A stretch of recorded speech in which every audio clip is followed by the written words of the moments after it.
There are people who choose to make a positive difference in the world. Our job is to bring you their stories to motivate you to do the same. Join us each week, host John Alexander and Naimah Latif, as we bring you the educators, entertainers, elected officials, religious leaders, and community activists whose works are transforming this world. Find out how you can make a difference too. Be inspired. Watch The Media Connection. Legacy Bookstore and Cafe. This is very familiar to everyone here. It should be. It is a center of socially conscious activity, and it's in that spirit that we bring Sister Naimah Latif. And just a real quick story. I was riding, my wife and I were riding from out of town one day, and I had the book Psychic Trauma, and I was reading through it, flipping through it, and I flipped to the back, and something just said, call this sister up. Call this sister up. And I didn't think I was going to reach her, but by the grace of God, she answered the phone, and from that point on, she accepted the invitation to come on to the radio program on Wednesdays. And I think we've been doing it for about a month. And, I haven't gauged the ratings, but I tell you what, Wednesdays is by far my best day on the radio program because it's educational, you hear a lot of talk radio, but, it's something that every show you can gain something from. So I definitely want to welcome the sister and definitely appreciate her being here. But when we speak about being socially conscious, I'd be remiss if I didn't step back and honor those elders who have come before me. And this is what this is about. Getting back to the point where we understand community and the basis of community. We've talked, and I was a former elected official, and a lot of times we talk about the problems that plagued our community. And I'll be honest, I didn't understand as much then as I understand now, really just by being privy to the works of this sister and privy to the works of dear brother Sultan Latif. May Allah forgive him his sins and bless him with a paradise. So I want to welcome my brother Zaki Baruti and ask him to come up. Zaki Baruti. And I should say President Zaki Baruti. He's kind of modest, but he's our president. He's the President General of UAPO. So with that, brother, I want you to welcome the sister here. First and foremost, giving honor to the Creator, I'd like to greet everyone in the universal language of peace. Assalamu alaikum. And just before I introduce our beautiful sister, let's give a well-deserved round of applause to our good brother, Talib Amin, just for having the vision to ask that we have the wisdom of our sister being here. Life is real short, and in the process of life, it's very important as males and females that we establish family life. And it's also very beautiful in my mind, in the eyes of the Creator, that when you have two people that consummate in terms of marriage on the same page within the context of their marriage as it relates to their world outlook, as well as the kind of struggle that they engage in. And having been blessed many years ago to have met Brother Sultan Latif, and may be in paradise, and we salute the work that he has done along with his beautiful wife.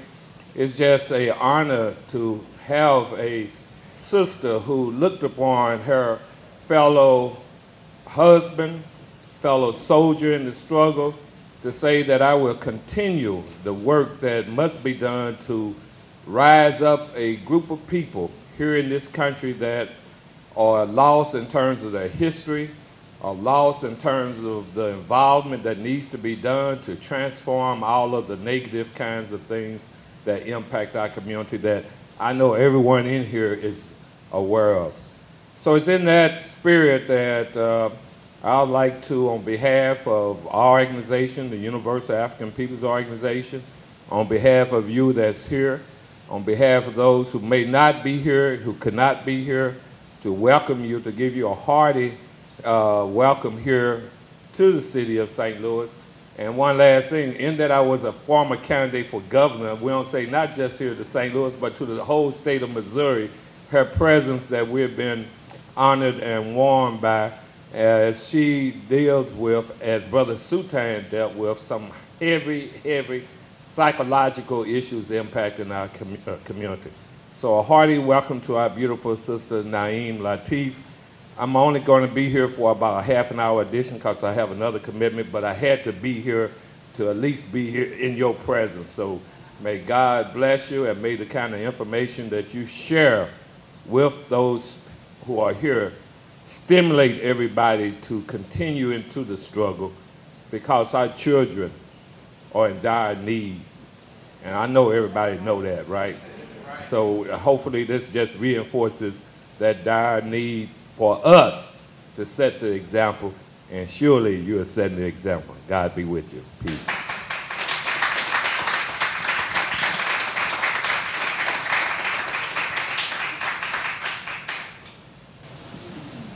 Well, I thank you, all of you.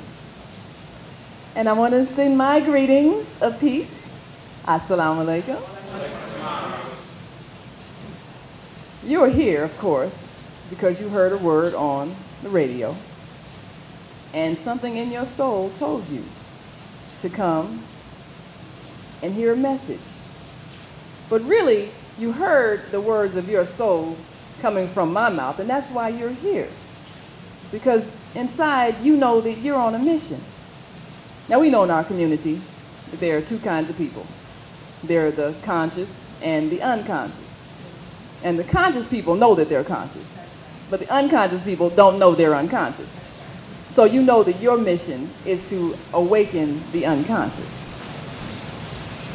And I've been blessed. I've been truly blessed to go on a life's journey. It's taken me all the way back to the past and all the way into the future. And so today I'm going to share that journey with you, and then we'll look at our mission for what we're to do in the future to change our condition. You know, all of us at some point, in looking at our society, we realize that something is wrong, something's out of balance, something is incorrect. And particularly when we see the racial condition, and then we see that there are some people who seem to have everything, have the control, and then there's some people who are suffering. And we notice it's along racial lines. Now think about it. When did you first notice that there was a racial imbalance? When did you first become conscious of racism, conscious that black people were in an inferior position? Think about it. What was that first incident that raised your consciousness and made you realize that we're not being treated right? How many of you would say that you were less than 7 years old? Think of that first incident of racism when you recognized something was wrong. It's pretty young. And most of us, we realize that there's something wrong very early. And that's why we have a child on the cover of this book, because it's in childhood that the trauma first begins. As a human being, you know that you are supposed to be loved and nurtured, and you're supposed to matter. But when something happens where you are told that you are not worthy of love, you are less than worthy of life, something in your spirit is damaged. And that's where the trauma comes in. Being made to feel that you are not worthy of life, you are not worthy of love. We first began the journey in writing this book. We met a man named Fode Musa Suso. How many people saw the movie Roots? Pretty much everybody saw that.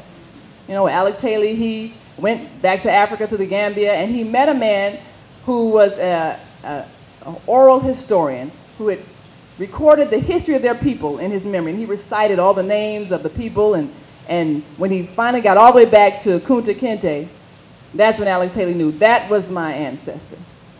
Well, we met his nephew, the actual griot, the oral historian, living in Chicago. He's a musician, and we happened to see him on TV one day, and we went to talk to him, and he said, oh yes. See, in Africa, history is recorded according to family lineages. And of course, you read the Bible. How many people read the Bible? Read the Bible, you know, of course, in the book of Numbers, Exodus. It talks about who begat who and begat who and begat who, and they went here and went there. So you trace history by the people and their offspring and where they went and who they are. And he was saying that in Africa, he was from the Gambia, and he said his family are the families of the historians. And their job is to record the history of the people. So they start at a very early age about 4 years old, learning this instrument called the kora. You know, so first you get the beat, right? And then once you know how to make the beat, then they start teaching you the history. And your father was so-and-so, and your mother was so-and-so, and they had such and such, you know, and this person begot this person. So they learn the history to the beat of the music like a rapper. And my husband and I were listening to him talk about the way they record history to the beat of music. We said, that's the same thing that the rappers do. They're telling our story to the beat. So our people have always been rhythmic people, and that's how our minds work, according to a rhythm, because life is rhythm. The earth is on a rhythm. And so our people have always used the power of our minds in rhythm. But he explained that that's how you trace history, is through the people. So who you are is important.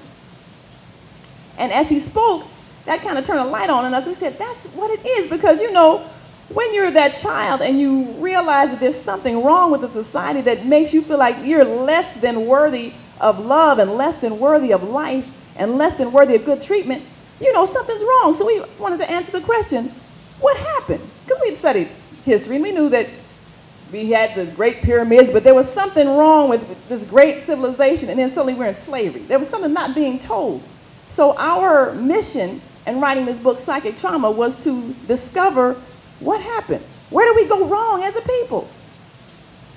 And in going back, the journey took us to a place where we saw a pattern. Because when you make a mistake, if you can figure out what you did wrong, then you can undo the problem.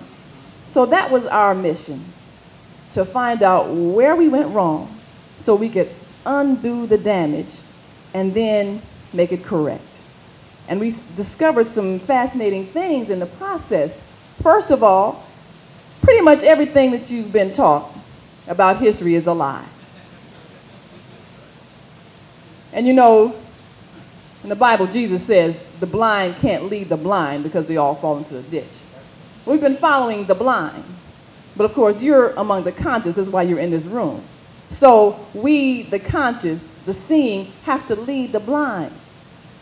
But what we discovered is that our people go way back, beyond the 6,000 years of recorded history. We have an ancient history, and the science, the mathematics, the astrology, and all these things, astronomy, physics. We had these things in our history. Our people had the genius. And so that's why even in slavery, they could not crush that genius. So our quest was to figure out what happened. And what we discovered, and we tell the story, is that we, as we built these great civilizations and great empires, we started fighting each other. You know, and our strength as a people was our family structure. Because our brother, Fode Musa Suso, explained that the way we built the great empires and the great civilizations and the great cities was that each family had a task. His family were the educators. You had a family that was the builders. You had the family that were the farmers. You had families that were the masons. I mean, you had families that would master a craft, and so every family employed its people and interacted, and so that's how everybody survived. And we thought, well, that makes sense.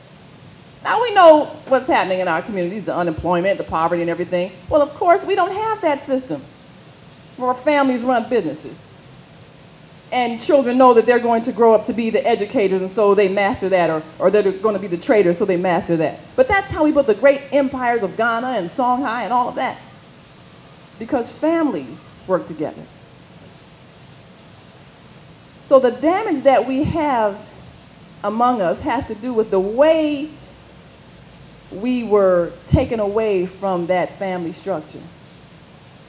And when Europeans began to explore and travel to Africa, we were already at a very advanced state.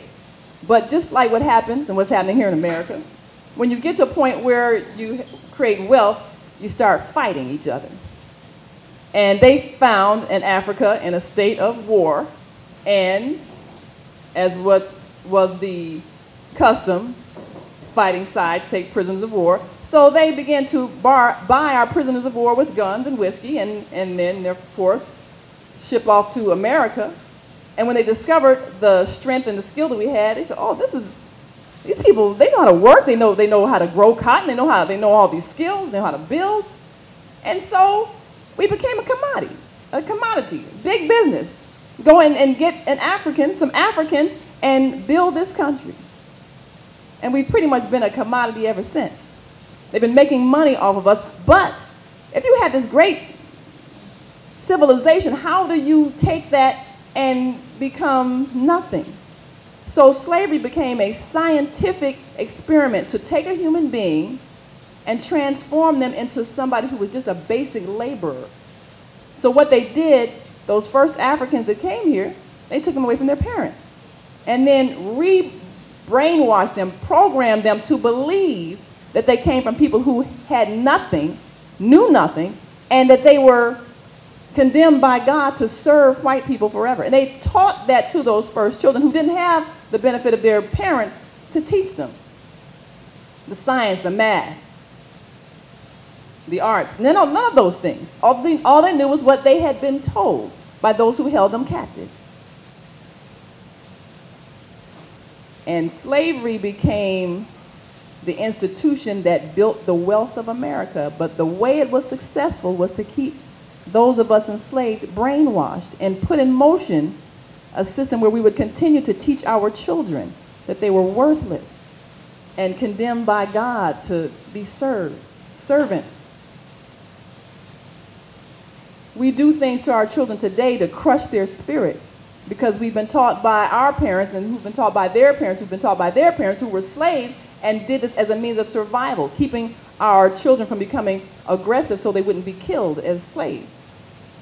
And so in the book, Psychic Trauma, we have a test on page 22 for each person to answer the questions and help them recognize the self-defeating things, the self-destructive things that they've learned as a result of being passed down from this crushing system so that we can stop crushing our children, we can stop destroying our relationships, and we can rebuild those people that we are because we are the creations of God.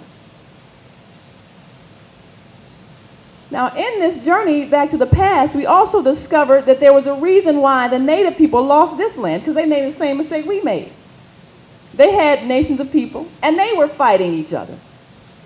They were fighting each other because, again, once you get to a position of great wealth and great affluence, unless you have love and harmony, you're going to fight each other for control. And so as the Europeans traveled here, they found, first of all, a peaceful people who welcomed them, and then those who came were able to kind of instigate some conflict between the natives. And then next thing you know, they're at war.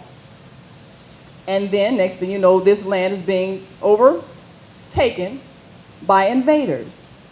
Now the fascinating thing, when we wrote the book, When Nations Gather, we discovered something that was a piece of the puzzle of what happened.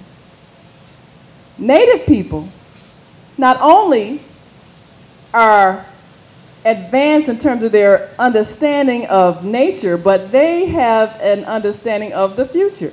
And again, we find out that the history that you think you know is a lie. They know of a great past all the way back. See, the earth is not just 6,000 years. The earth has been here millions of years, and civilizations have been here that are much more advanced than us.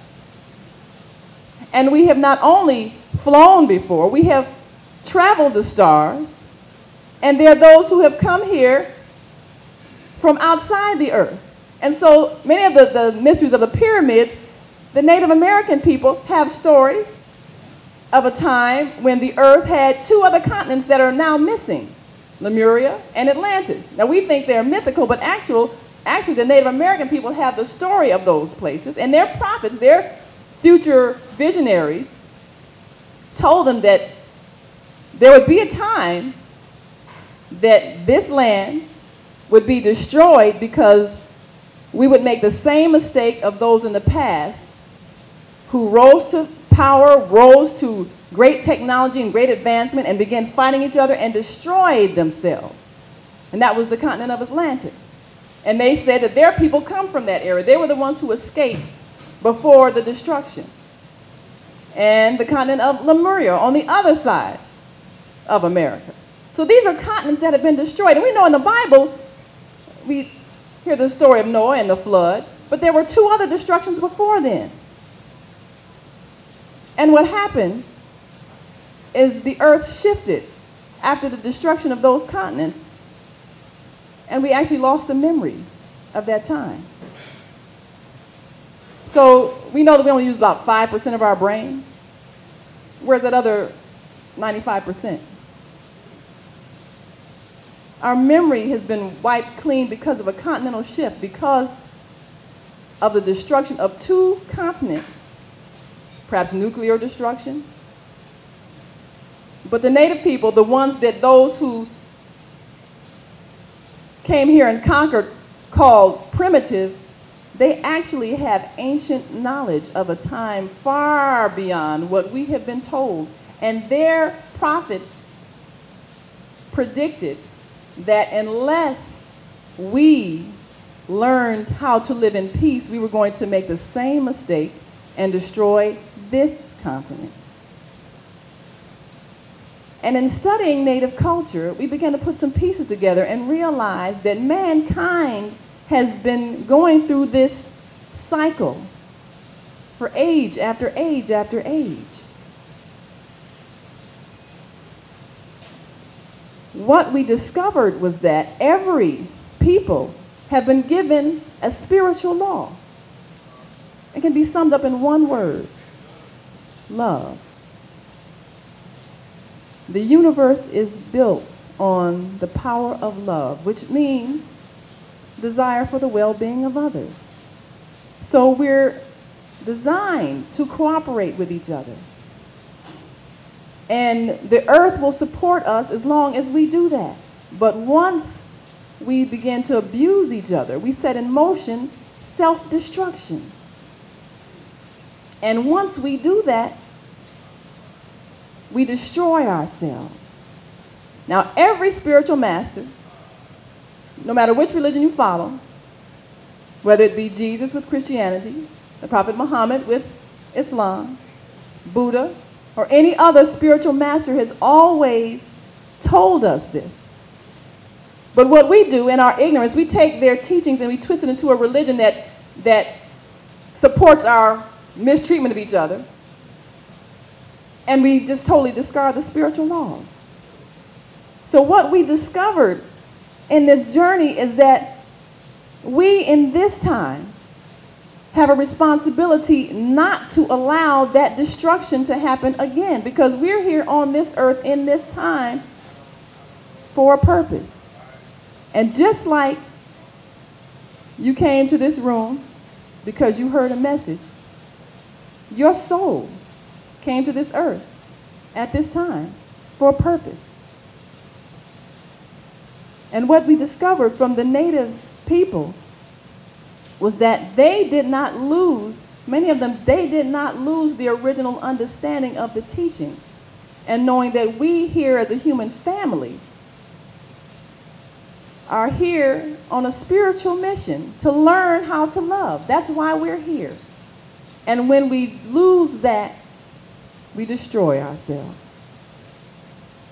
And what they taught us is that all people, all of mankind have been given that same message. And they said that the red man, the black man, the white man, the yellow man, all positions in 4 positions across the earth, were given this message, and there was a point in time when once we come back together and we recognize that is what we have been taught, then we can save our planet from destruction. So how do we learn how to love when we're living in a society that is so cruel? As I looked at it, how many people have family members?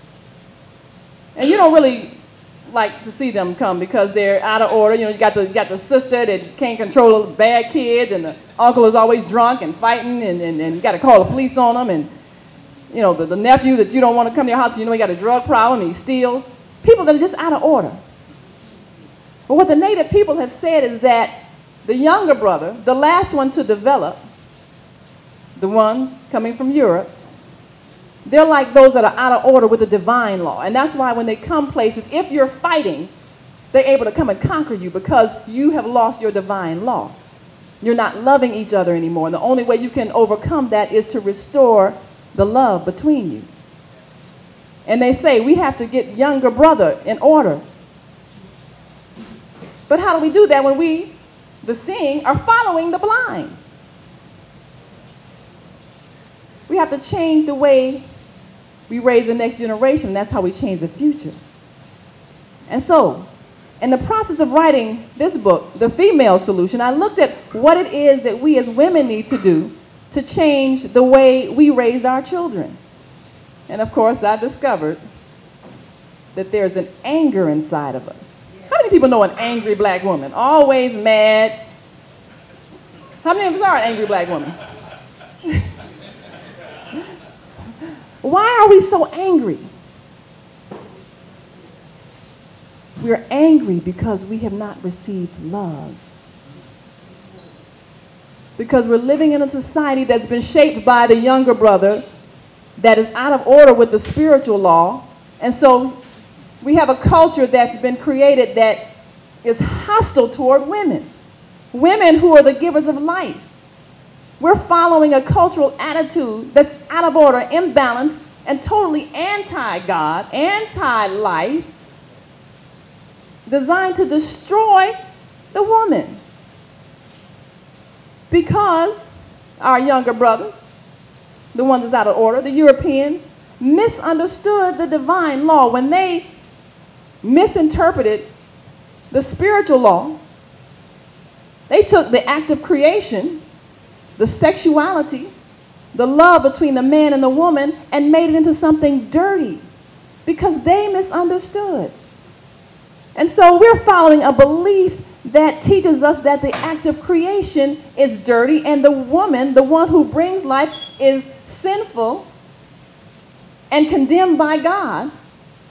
And so therefore we don't respect the act of love, we don't respect the act of creation, we don't respect the woman, and we don't understand the balance between the male and the female.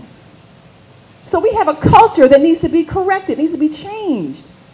Because we are all souls inside a body, having a temporary physical experience. And our mission here in coming to this earth is to learn how to love. And that's how we develop into the divine beings that we are. And we've been taught we're made in God's image. What does that mean? The image of the spirit and energy of love.